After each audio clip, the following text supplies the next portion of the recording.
Welcome everyone. My name is Erin Kelly and Peter Berg and I are co-chairing this session called Sustainable Schedules ? Work time and implications for employees and organizations. And we have 4 interesting presentations ahead of us because of the short time frame that we have in the virtual program.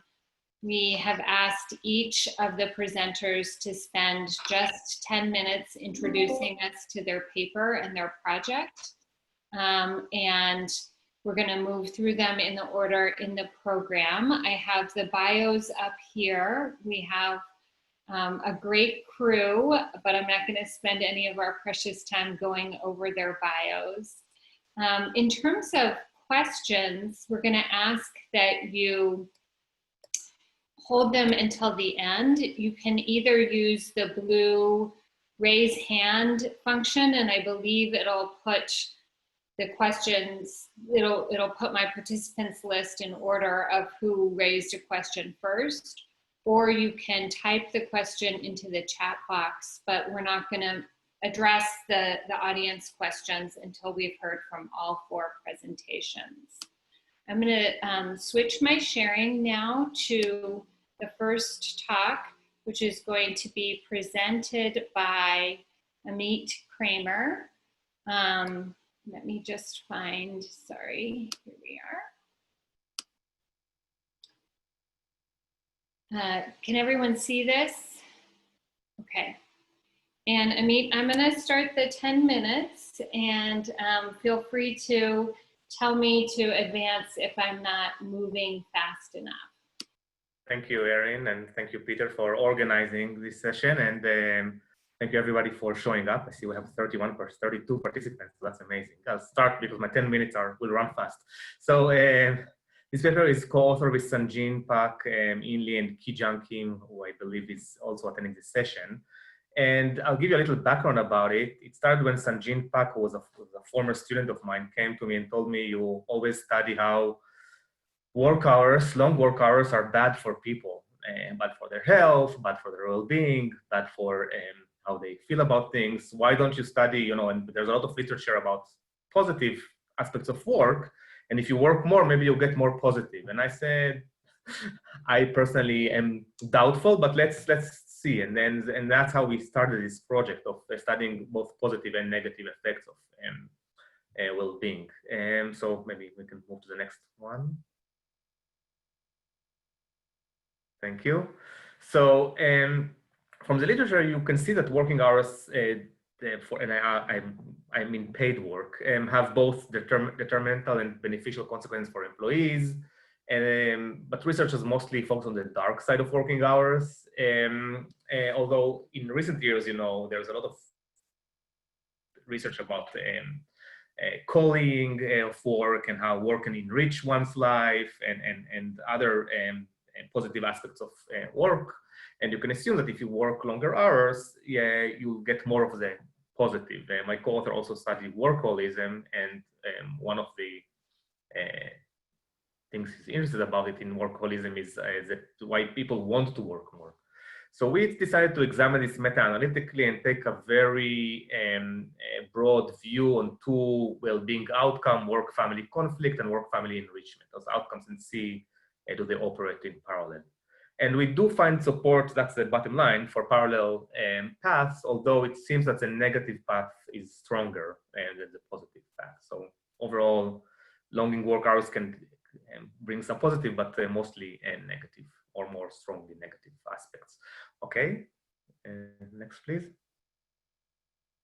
So why should we expect a parallel path? One is because people work long hours for different reasons, both because they have to, and then you might expect negative outcomes. Let's say they need to because the organization make them, they have to do it for financial reasons and so on, or they do it for positive reasons. They like to work, they enjoy the work, it's fulfilling, and so on. So work can be exhausting and fulfilling at the same time. It can be bad for your physical and mental health and rewarding at the same time. And it can take one away from his family or her family, but make one still accomplished and a better family member, a contributing family member, and all happens at the same time. Okay, thank you. The way we modeled this paper was through two parallel paths of energy. So we can't just say long work hours are bad for work-family conflict. We wanted to see through what it operates. And for a meta-analytical technique and from theoretical perspective, we focused on energy as the mediating mechanism. Energy is energy is our mediator, and in the next slide I can show how we divide energy. So energy has two components. One is exhaustion and one is vigor. Energy can be depleted or replenished by working hours according to the work-home resource model. And when you look at the energy literature, it has both negative and positive dimensions. And we broadly refer to them as exhaustion and vigor. Exhaustion is a state of unusual fatigue or being drained and depleted of physical and emotional energy. Vigor is the acquisition of mental energy and mental resilience that can be used to persevere at work and in life in general, in the face of challenges and difficulties. And this is our conceptual model. So it's a very simple model. We do control for more stuff, but I won't go over that. So we collected all data that looked at this path. Overall, we had 104,000 different unique observation, and we used different controls, including gender, in this model. And I'll move to the results. I'm not sure how I'm doing about time, but thank you, Erin. So as you can see in these two models, there is support for both parallel paths. So working hours do have positive relationship with vigor, which has positive relationship with work-family enrichment, and at the same time, work hours have a positive relationship with exhaustion, and this has a positive relationship with work-to-family conflict. These two models represent the best fitting model in our theoretical model. They have very similar results. They really differ only in the direct path from working hours to work-family enrichment, which is negative and significant in the top model and not statistically significant at the bottom model. So next, yes, thank you. So just to sum the results, both paths were supported. The negative indirect path, work hours to exhaustion to work-family conflict, however, was much stronger than the positive indirect path from work hours to vigor to work-family enrichment. And as I said, working hours were directly related to exhaustion, but not significantly related to vigor. So leaving with some thoughts, or how it was called in our instruction, critical points. They do have both positive and negative relationship with individual outcome, and how much people work is determined by, the problem is that when you think about how much people work, how long they work, how many hours they work, it's determined by many different aspects that we didn't observe, individual preferences, which can be to work more or because you have to work more, organizational constraints and structural factor. So it's a choice and a constraint how much you can work, and trying to connect it to the scheduling also. So we try to think what can be done to ameliorate the negative impact of long working hours and enhance the positive ones. So one of the things that relates to our other presentations today is scheduling that might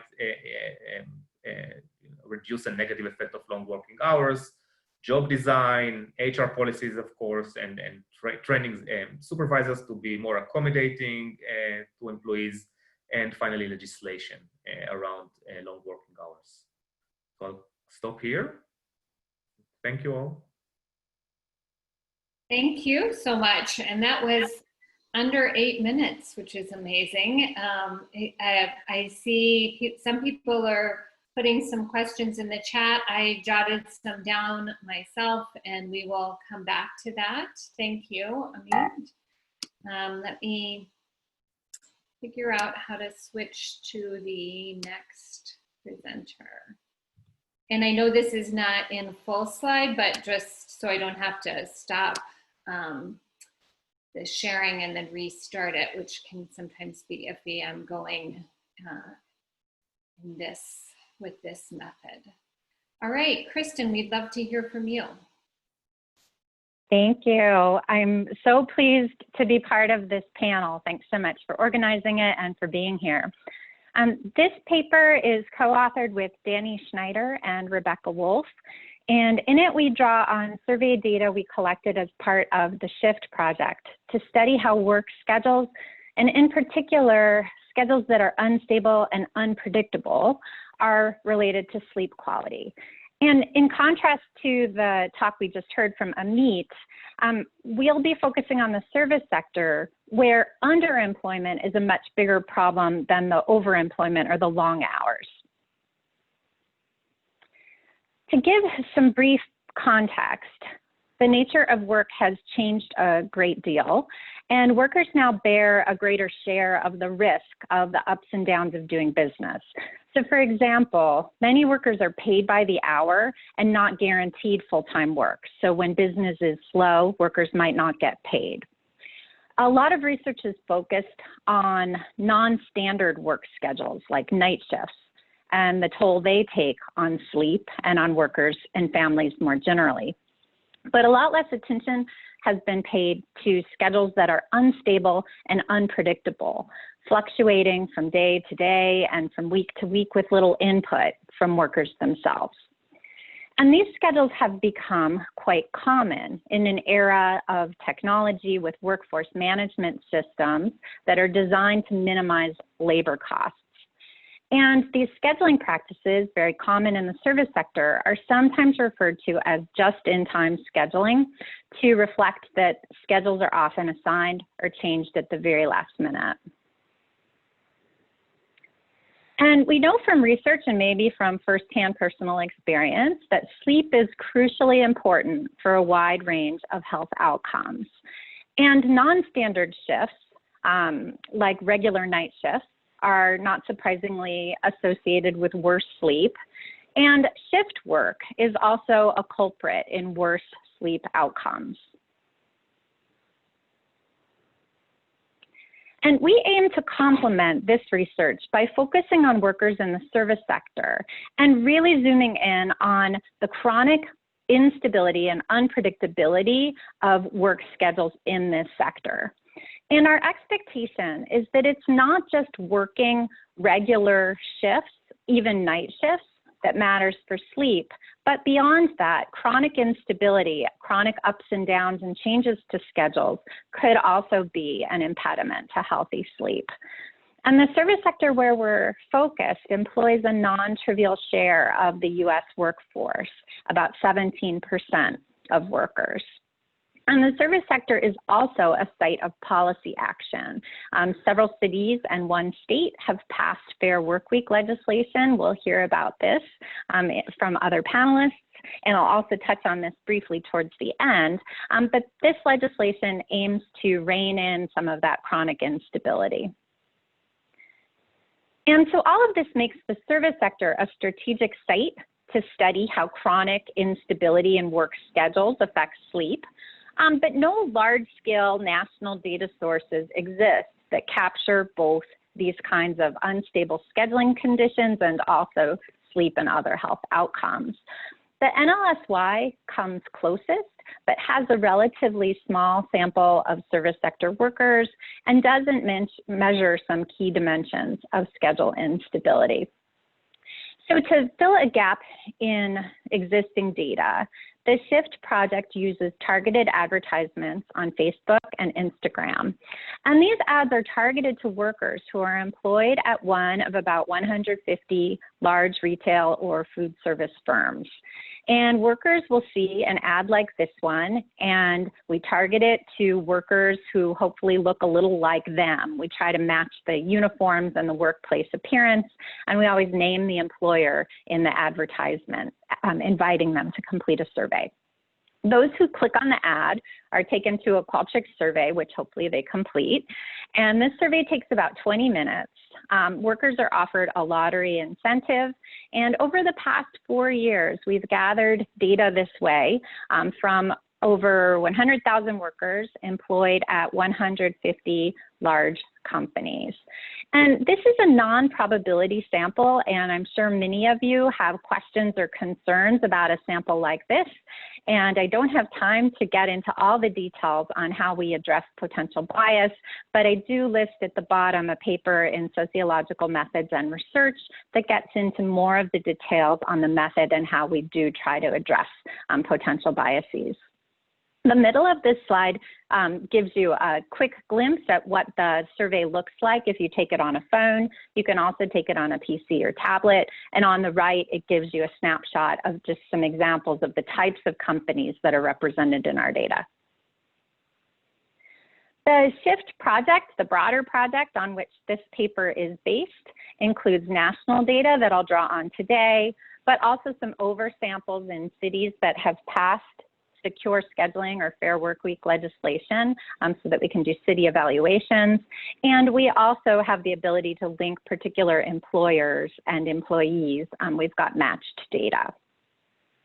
Next. But for today's purposes, I'll draw on some recent national data from around 16,000 workers paid by the hour working in the service sector. And these service sector workers face a great deal of schedule unpredictability and instability as shown on this slide. And these are the key predictors of sleep outcomes in our analysis. So 1/4 of these workers report working on call, meaning that they keep their schedule open for work and they might not get called in and they might not get paid. 2/3 report last minute changes to the timing of their shift. Almost half report working what's gets called a clopening shift, meaning a back-to-back closing shift, and then the very next opening shift with little time to rest in between, which is probably pretty terrible for sleep. 31% get less than a week's notice of their schedule, and 89% of workers say that they have little or no input into when they work. And we look at how each of these work schedule conditions is associated with 4 different measures of sleep quality. Self-rated sleep quality, difficulty falling asleep, waking up repeatedly during sleep, and waking up feeling exhausted or fatigued. And to put the results in a broader perspective, we'll compare the magnitude of the relationships between these unstable schedule predictors and sleep outcomes to a parallel set of relationships between having young kids and sleep or working a night shift and sleep. This set of results shows that across 5 different indicators of unstable, unpredictable schedules, we see significant relationships with sleep outcomes. Working on call, having schedules that change at the last minute, working those back-to-back closing then opening shifts, having short notice of your schedule, and lacking input into the start and end times of when you work are all associated with more difficulty falling asleep. And we see similar patterns across our other 3 sleep outcomes. This slide gives a quick picture of how the magnitude of those relationships compares to 2 other known enemies of sleep quality, having a young child and working a regular night shift. And what we show is that strikingly, unstable work schedules are often more strongly predictive of sleep outcomes than either having a young child or working a night shift. This instability and unpredictability that's endemic in the service sector poses a lot of challenges for workers beyond sleep. And there's been a fair amount of policy action in the last few years to try to rein in these unstable and unpredictable schedules.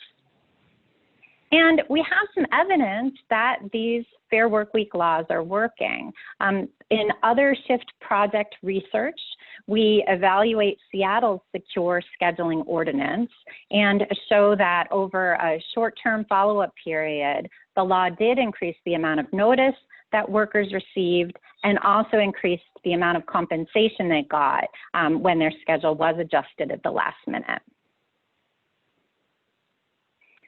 And although our data are recent by normal research standards, they come from 2018 and 2019, we all know the world has changed dramatically in just the last few months.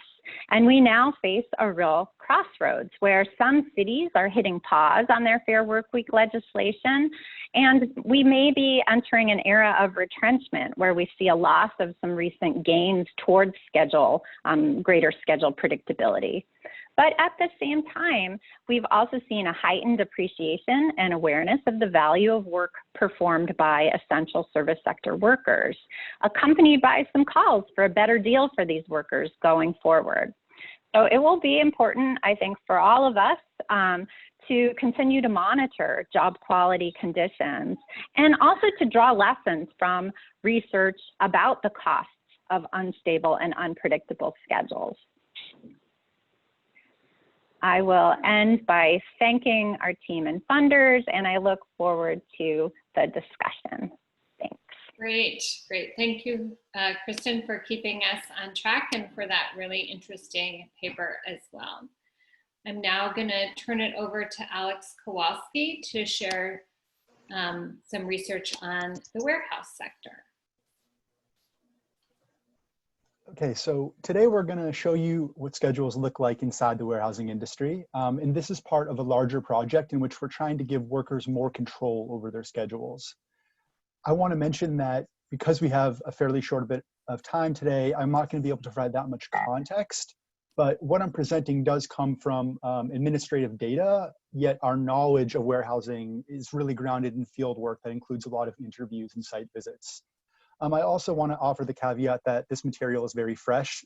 We got the data with a long delay, so we're just digging into it. Okay, so our focus is on the relationship between work schedules and turnover. And there's been a lot of discussion in research on what causes turnover, and more recently, scheduling has been part of this discussion. There's also been growing attention placed on the fact that different types of workers get different schedules. And an important takeaway from this research is that some groups of worker schedules are worse than others, which means scheduling is a source of stratification. We hope in our research to bring these two threads together. And so the questions that we are seeking to answer right now are: 1, who gets problematic schedules? 2, do problematic schedules cause workers to leave? And 3, does the turnover response differ across groups of workers? And for groups, we're mainly talking about demographic groups. And by problematic schedules, we mean schedules that are felt as outside the control of workers and that have negative impacts on their lives in and out of work. And the reason these questions are important is because, 1, we know problematic schedules can harm health and well-being and bleed into family life. So if different groups face them more readily than others, they're getting more exposure to these issues. And 2, if we can show there is some turnover cost to problematic schedules, there might be a stronger basis for companies to change the underlying practices that give root to these issues.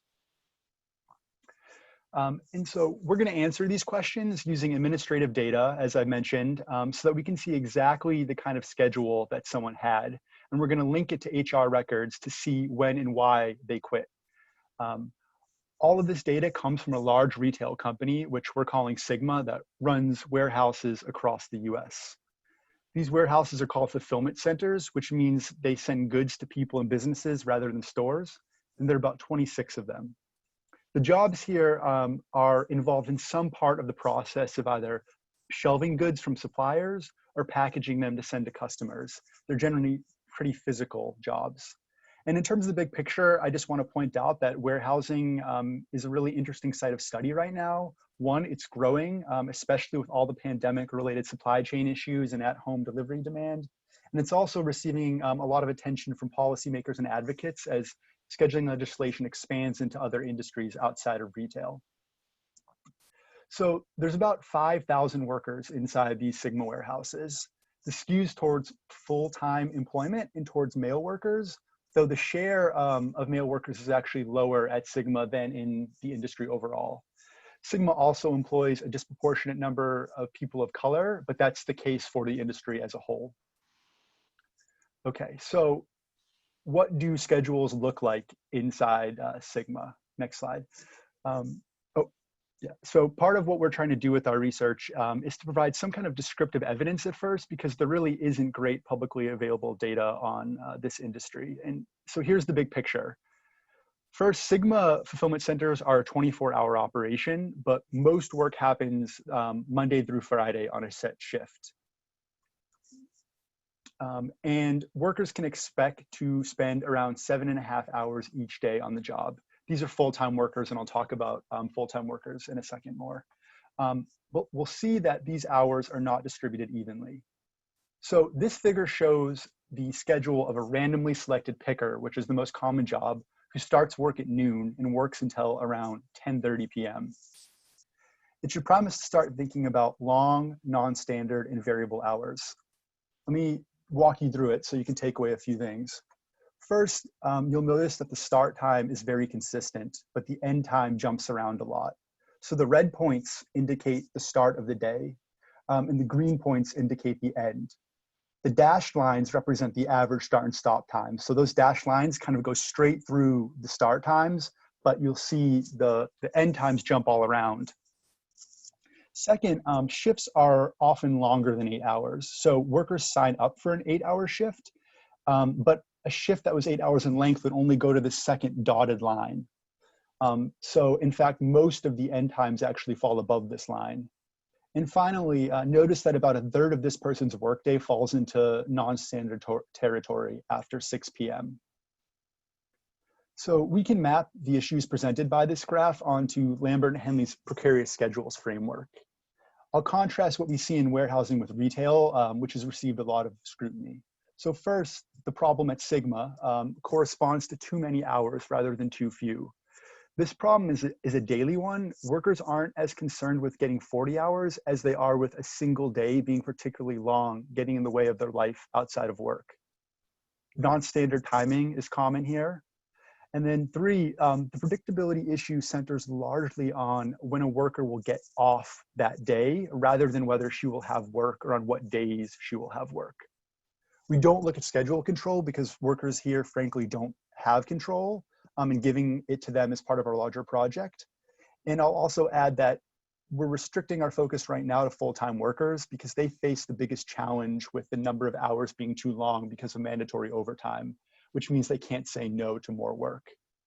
So now let's start to look at who gets what kind of hours. So right now I'm just showing you raw pool data on the number of hours that these workers can expect to work. So there are definitely differences when we look at average shift length, but I'm not sure that they're particularly large. You'll see that Asian workers tend to have longer hours and white workers fewer hours, but there's huge variation as captured by the standard deviation. And the gap from the most to the least hours here is 40 minutes. What you can't see very well in these figures is exposure to extended hours. This is because work days tend to be shorter on Thursdays and Fridays, which can pull the overall average shift length down, and long hours often get balanced by being sent home early, which is known as voluntary time off. That's another topic we'll investigate. So to create a better illustration, we're next going to predict the kind of schedule that one is likely to get using a mixed effects model. And the dimensions we're assessing here are the share of work occurring outside the hours of 6 a.m. to 6 p.m., which would be non-standard timing, the variation in typical end of work time, and the total number of days that last longer than 9 hours each month. We add in a lot of fixed effects and controls, and we allow race and gender to interact. And I'll tell you what you're looking at right here. But the big thing to take away is that you can think of moving up and to the right as getting towards a more problematic schedule, and the symbol size indicates how many extended shifts you're working. So first notice the big split by sex. So males are working more non-standard and invariable hours, but there's less of kind of a pattern to the number of extended shifts. And race isn't as big a factor, except you'll see that worse schedules really occur in the upper right corner for Black workers. They're working relatively fewer hours, which suggests they could be trading these kind of variable schedules for fewer long shifts. So the first takeaway from today is thus that not everybody is getting the same schedule, but we need to explore the reasons why. You know, there could be different stories at play. There could be favoritism from managers sending certain groups home at different times. Another could be that different groups of workers have different resources to tolerate different kinds of schedules, which would affect their turnover and then who's at risk of working when. So this leads to the question then of how do workers actually react to the kind of schedules they're getting? Does it cause them to leave? We look at this by running a Cox regression to see how workers' likelihood of quitting varies with their schedule. And we look at the schedule they experienced 2 weeks ago for that whole month preceding then. So what you're looking at here is a worker's likelihood of leaving compared to someone who recently worked about 8 hours a day. So think of the y-axis as showing how likely you are to leave compared to someone with a normal schedule. The relationship is a little unclear, at least complicated right now. It looks like actually both high and low hours cause issues. And we think this picture is a little mechanical and partly also the result of different processes at play. So it's mechanical because people hours often fall right before they quit. They're either burning through their vacation time or they're getting in trouble for being tardy and they're going to get terminated for that. Then at the same time, you do see an uptick when hours start to get high again. So a task for us to figure out how to differentiate what's going on here. One thing we're going to do is separate voluntary and involuntary turnover, which we think will help. Okay, next slide. So now we look at non-standard hours, which we see are more likely to lead to turnover. So for example, if a worker's share of non-standard hours goes from 25% to 50%, they're 10% more likely to leave. And then our last table for today is the end time variability, which we see also leads to increased turnover. So if your end time increases by an hour, you're 5% more likely to exit. So this is as far as we can get right now. We've seen what schedules look like in warehousing. We've seen not all workers get the same schedule, and we've seen how certain dimensions of problematic schedules affect turnover. We haven't yet gotten to this final research question about the different rates of turnover.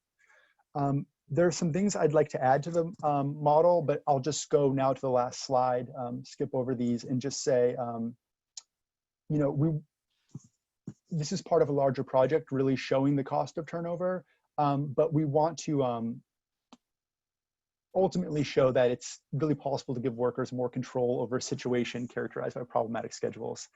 I'll end there for time. Thanks. Thanks, Alex. And then last but not least, we have Larissa and Lola, I believe, are going to jointly present their work for a larger team on the Oregon Fair Scheduling Law and an early evaluation of that. Hi, everyone. Well, thanks for organizing this panel. This has been really, really interesting. And I have also a lot of questions for my fellow presenters that I'm hoping we can talk about. But today we're going to present to you some of our initial findings of what has been a multi-year project looking into unpredictable scheduling practices in Oregon. It first started in 2016 when we collected data using service and in-depth interviews with low-wage workers, which were subsequently used by advocacy groups during the legislative debate to pass Oregon Senate Bill 828 in 2017, which became the first statewide legislation trying to regulate schedules. The law took effect in July 2018. In 2019, in summer 2019, a year after its implementation, we went back to the field to assess its impacts and its enforcement. Our presentation today will focus on our initial findings regarding this. At the same time, we actually went back to the field in April 2020 and re-interviewed a large part of our sample to try to find out how COVID-19 had impacted the working conditions and the implementation of the law. We're not presenting specifically on this, but we are happy to tell you more about it in the Q&A. Yes.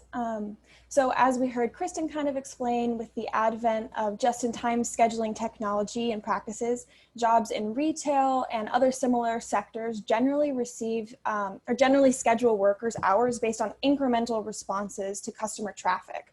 So this means that workers have unpredictable and fairly precarious schedules. And we know, of course, as we heard from other panelists, that unpredictable schedules have negative impacts on workers' financial stability, increases in work-family conflict, and sleep, as we just heard from Kristen. So to address the issues posed by just-in-time scheduling, a number of localities, including San Francisco, Seattle, New York City, passed predictive scheduling legislation, which kind of target particular components of precarity. So these include advance notice of work schedules, additional pay for workers receiving last-minute schedule changes, time off between shifts, etc.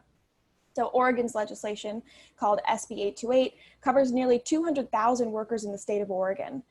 The law requires businesses with 500 or more employees worldwide in retail, hospitality, and food services to provide minimum advance notice of work schedules, right to rest between shifts, between those clopening shifts that Kristen was talking about, and opportunities for employee input into work schedules. The law also includes a provision where workers receive extra compensation for last-minute schedule changes, like if they have to come in early, if they're asked to stay late, if the schedule changes once it's already been posted. And this extra compensation is called predictability pay. Okay, so let's tell you a little bit about our methods and sample. This is a mostly qualitative effort. So what we did is we conducted interviews with 76 workers and 23 managers and supervisors who have scheduling responsibilities in business across the state that are affected by the requirements of the law. We recruited participants by identifying affected businesses in key rural, urban, and semi-urban geographic locations. So basically we target around 20 companies that had representation in different geographical locations in Oregon, seeking to capture different price points, different modalities in the sense of like fast food and full service restaurants, and union and non-union establishments. So our recruitment, we were we're doing call walking into establishments at varying times of the day, trying to talk to workers and managers and inviting them to participate. We also created a website and distributed flyers, and people could go into the website and sign up, and we could contact them to interview them. We did most of our interviews over the phone, although we did some interviews in person. We used over the phone mostly to be able to talk to workers who were very spread out. And basically, as you can see, most of our interviews were in English, except 2 interviews that were done in Spanish. As you can see, we were able to have a fair representation of union and non-union establishments, of the 3 sectors impacted by the law: hospitality, retail, and food services, and a good distribution between urban and rural areas as well. Yeah. Okay, so we'll start with kind of what worked, although we have a few caveats. So workers we interviewed reported that there were 3 components of the law in particular that were being widely implemented and that seemed fairly uncontroversial. So this was right to rest between shifts, which requires that workers have 10 hours off between the closing shift and the opening shift, really. Advance notice of schedules, which was a 7-day advance notice, and the right to provide input into work schedules. So first, clopening. Overall, many workers and managers did report that clopening shifts became rare, and they were getting their 10 hours of rest between shifts, which, as Kristen pointed out, is really important for workers' healthy sleep. If they don't get 10 hours, then they do get to receive that predictability pay for schedule changes, so if they're asked to come in those 10 hours. We also found that the advance notice requirement was being widely practiced. Actually, many workers reported that they had gotten their schedules more than 7 days in advance prior to the law, as a lot of companies kind of included that in their policies. There was an issue here, though. We found that some managers told workers that because of the advance notice requirement, they now need to give their managers more advance notice of time off requests. And we found that managers kind of framed some parts of the law as a nuisance and used it to limit worker flexibility. So it kind of seemed like advance notice was coming at a price for workers.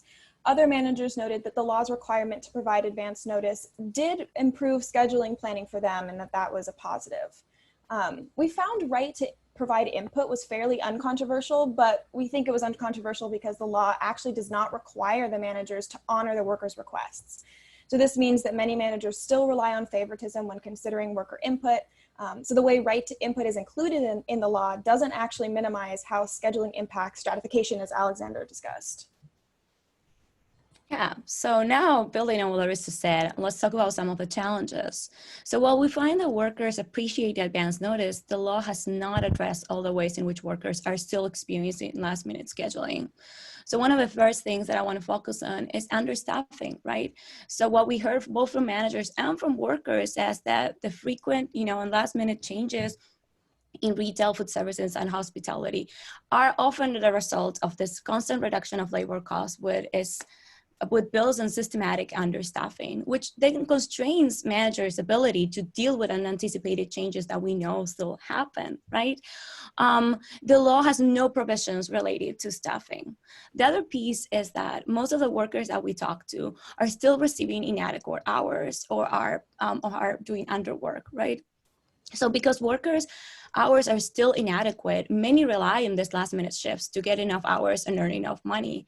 So on top of this, the law includes the existence of voluntary standby lists, which is a provision that is unique to Oregon's law. And that was fairly controversial when it was passed. What we found is that workers who are on this list can be called for last minute changes without being compensated, without receiving the compensation for changes that the law has, called predictability pay.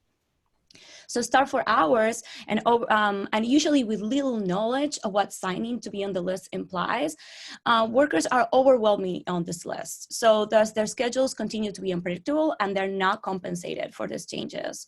So this means that in practice, almost no workers or that we spoke with were getting compensated for last minute changes, and they were still pretty constant. The other piece of this is that so like almost half of the workers responded not knowing anything about predictability pay. Another part is an expanding notions of what voluntary means. So the law also distinguished between employer-initiated and employee-initiated changes to the schedules. However, managers and employers have taken to mean this in a pretty broad way, that they ask workers to volunteer to stay, that exempt them from predictability pay. Many companies have started using waivers that they ask workers to sign, even if they're on the list and if they're not on the list, to make the changes and make sure that they don't need to be compensated for staying. So the combination of certain provisions of the law, vagueness in the language of the law and in its implementation and regulation, and business-friendly interpretations of notions of voluntary actually result in a continuation of the status quo and a persistence of unpredictable hours for workers. Yeah, so just quickly to wrap it up, there was zero funding for the law, and this was a huge barrier to the law's efficacy because there was little to no training for managers and workers alike. There was very limited knowledge of the law, again, for managers and workers alike, and there was very limited enforcement. And of course, efficacy was also weakened because the law included in it the option to waive your rights, which to us seemed very concerning. And especially because workers are so dependent on these hours because of the issue of understaffing, they are of course willing to pick up unexpected shifts.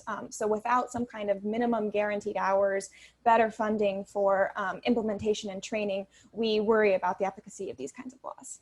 But we can talk more about that in the Q&A. Thank you.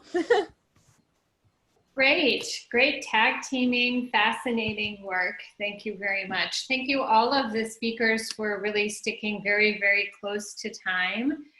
We have 15 minutes now, and we have a few questions coming in by chat. If people want to use their raise hand function, they can also do that. But maybe I'll start with Robert, who had the first question that came in through chat. And I'm gonna try to unmute. I don't have host function. This is where, Peter, I need you to unmute Robert if he can't do it himself.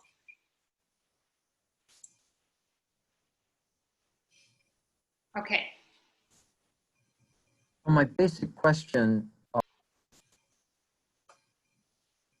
Oh, it got muted again. Okay, let's try again. Robert, In the first presentation, I found it very instructive because it really gets to the value of work to workers and what stands in front of it. But did you have an opportunity to measure the outcomes for the employer organization? And if so, what were the outcomes when those two dimensions were optimized? So my short answer will be no. We used the existing published papers and we looked at individual level data, so we didn't have any employer level data, but there is a lot of evidence that higher levels of work-family enrichment and lower levels of work-family conflict are related to employer desired outcomes. So there is a lot of research around that, not in our paper though. Thank you. And John Ammon has a question for everyone, so anyone can jump in. I'll just read it. Is there a difference in sleep outcomes between unionized and non-unionized workplaces? Fascinating question that I don't know the answer to. Kristen or anyone know that?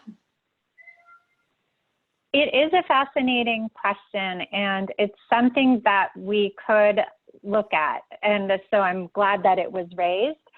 We do see differences in our shift project data in other dimensions of job quality, like having access to paid sick leave is more common among workers who are covered by collective bargaining. But I'm not sure about the sleep question.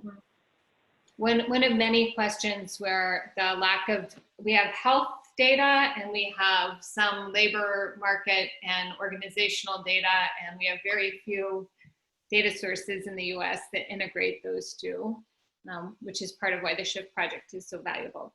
Peter Fugel has a question as well. I'll let him state it. Peter Berg, can you unmute him? Yep, he's unmuted. Hi, yes. So initially this was reacting to the end of Kristen's presentation, although the last presentation, I think could also address it, which is just whether there's any evidence that workers are contesting these sorts of scheduling practices at the level of the workplace or the firm.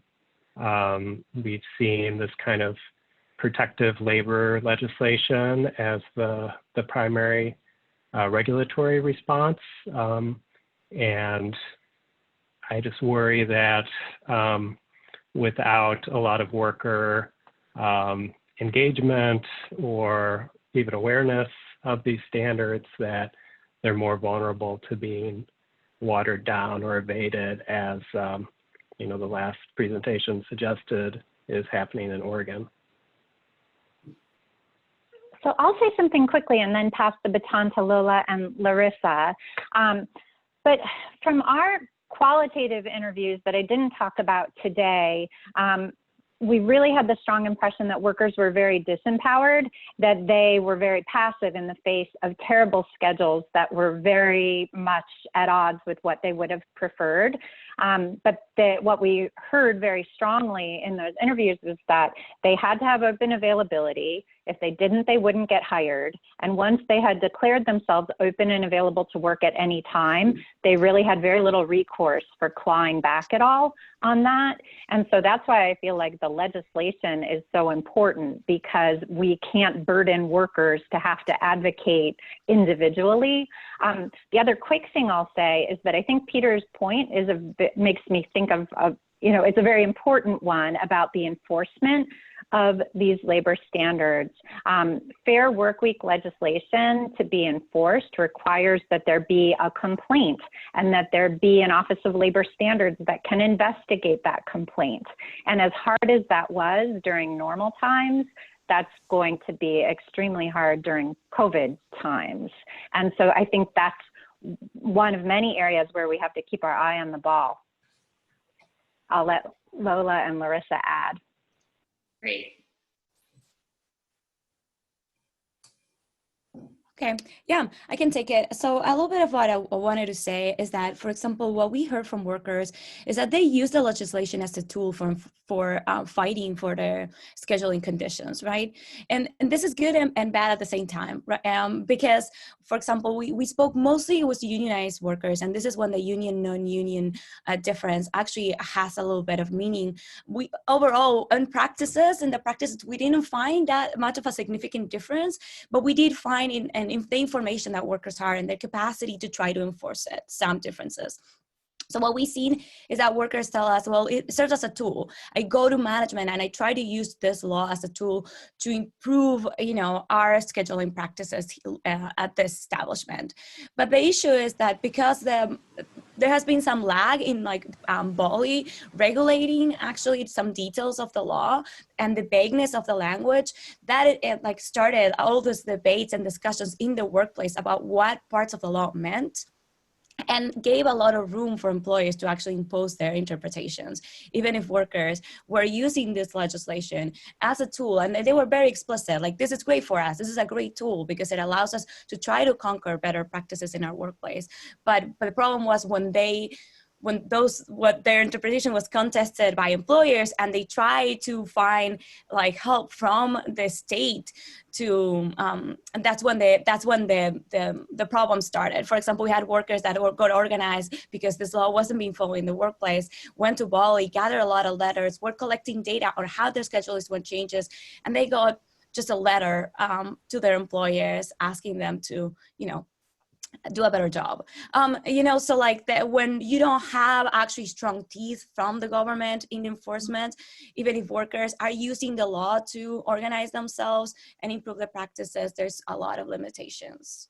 That's what we found. Yeah, thank you. So this is related to a question that was brought up, which is that some of these dynamics of implementation are very familiar in terms of, the enforcement of any labor standards. I'm going to focus though on this question and open it up to anyone. Robert is asking about employers using any form of labor management partnership or forum to address the problems highlighted in your research. Have you seen this happening? Have you seen employers kind of going in the context where there is a secure scheduling law going anywhere above it, or in the context where there isn't, doing anything creative with labor management partnerships on this?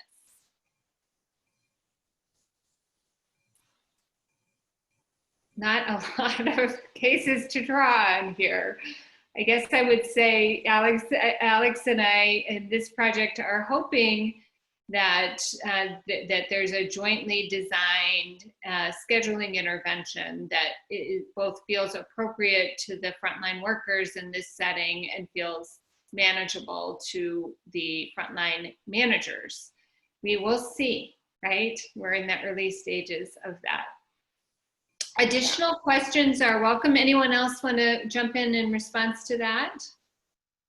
Yeah, I actually wanted to add a little bit. We did find a lot of variance between employers, and we did find some better employers for sure.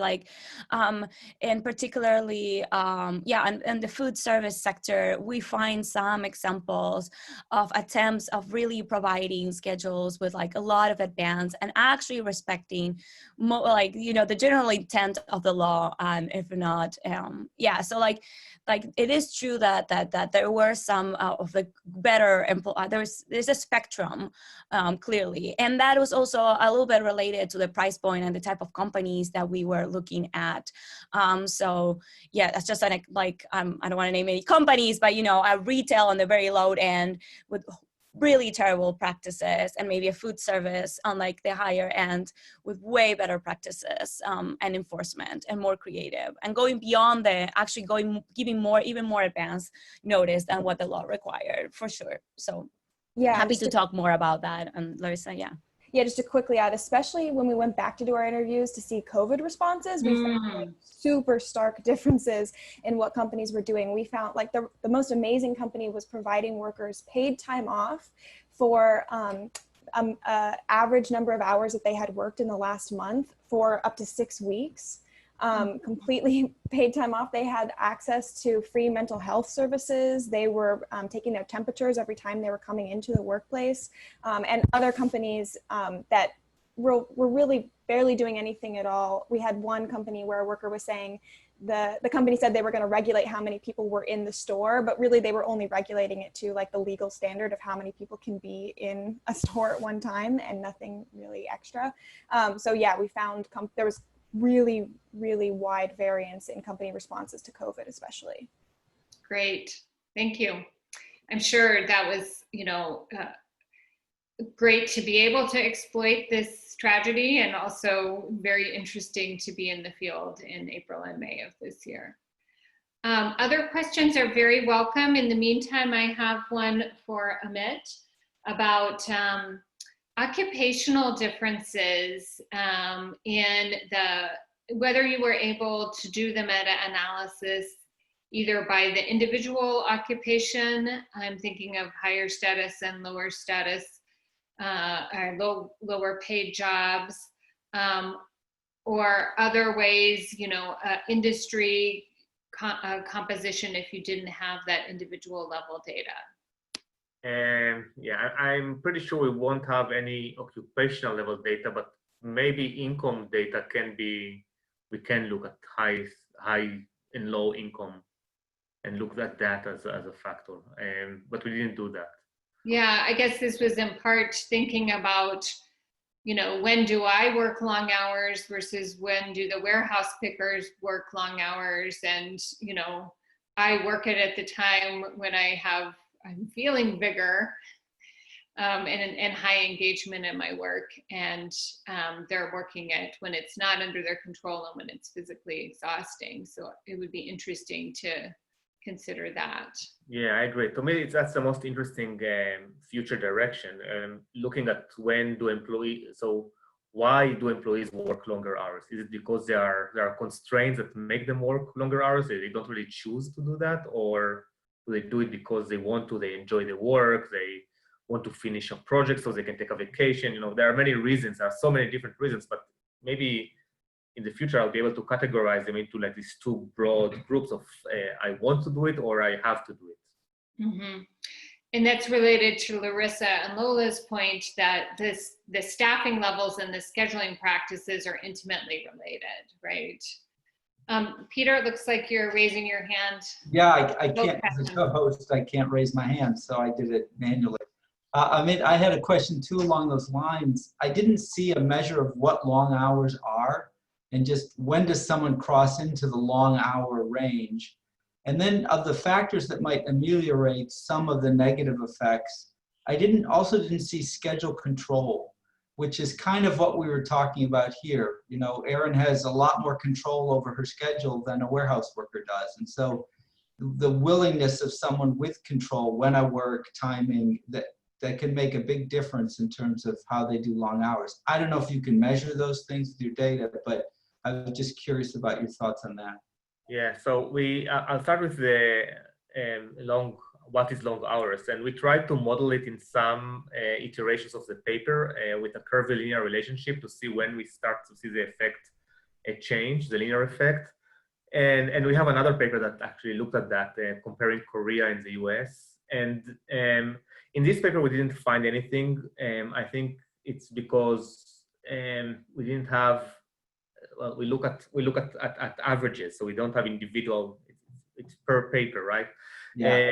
But in other papers, we did find that long hours start to curve at about 60 hours for men and 40 hours for women. But we weren't able to control for work outside paid work, which has a strong relationship with that. So that's a part of a kind of answer.